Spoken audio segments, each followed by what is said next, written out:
안녕하세요, 여러분.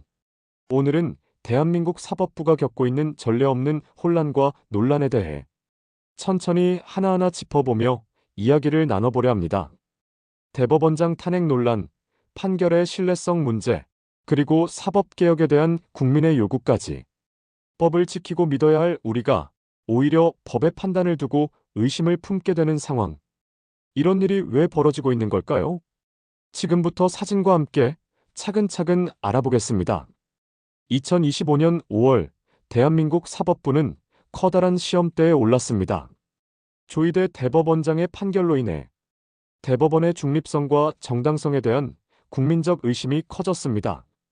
서울 한복판 수많은 시민들이 저스터스 포올이라 적힌 팻말을 들고 거리로 나왔습니다. 법의 공정성을 외치며 대법원의 신뢰 회복을 촉구했죠. 왜 이런 일이 벌어졌는지 배경을 하나씩 살펴보겠습니다. 조희대 대법원장은 경북 경주 출신으로 서울대와 미국 코넬대를 거친 엘리트 법조인입니다. 그는 보수적 법 해석을 중시하며 법률의 독립성과 형식 논리를 강조하는 성향을 지녀왔습니다. 하지만 때때로 그 판결이 사회적 약자를 충분히 배려하지 못했다는 비판도 함께 받아왔죠. 대표적인 사례로는 수원역 노숙소녀 사건이 있습니다. 증거 부족을 이유로 무죄를 선고했지만 그 과정에서 피해자의 사회적 위치나 현실은 고려되지 않았다는 지적이 잇따랐습니다. 또한 BBK 사건, 도로 미비 사고 등 보수적 판결 경향이 두드러지는 사례들도 있었습니다. 그의 사법 철학은 법리 중심입니다.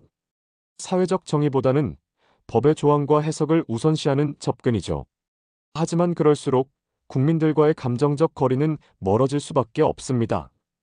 이번 논란의 핵심은 이재명 대표에 대한 파기환송 판결입니다.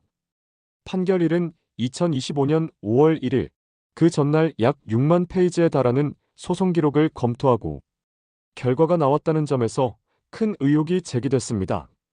특히 정치적 일정에 맞춘 듯한 타이밍, 과연 대법원이 독립적으로 판단한 것인지 의문을 가지는 목소리가 커졌습니다. 이런 의문은 곧 국민들의 행동으로 이어졌습니다.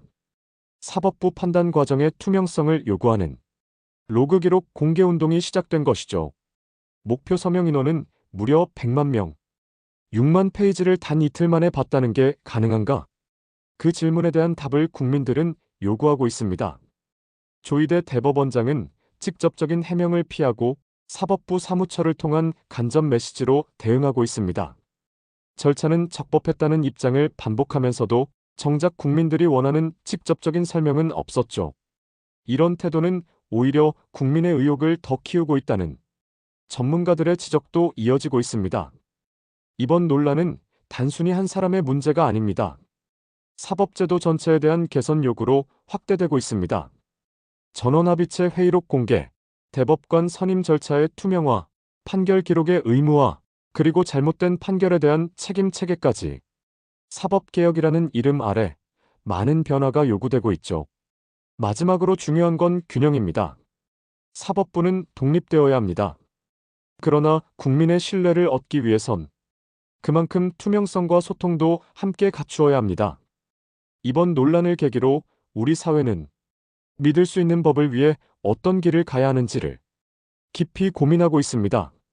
정의는 공정한 절차에서 시작된다는 말이 있습니다. 절차가 투명하고 판단이 설명 가능할 때 비로소 법은 신뢰를 얻을 수 있습니다. 여러분은 어떻게 생각하시나요? 대법원 판결 충분히 납득되셨나요?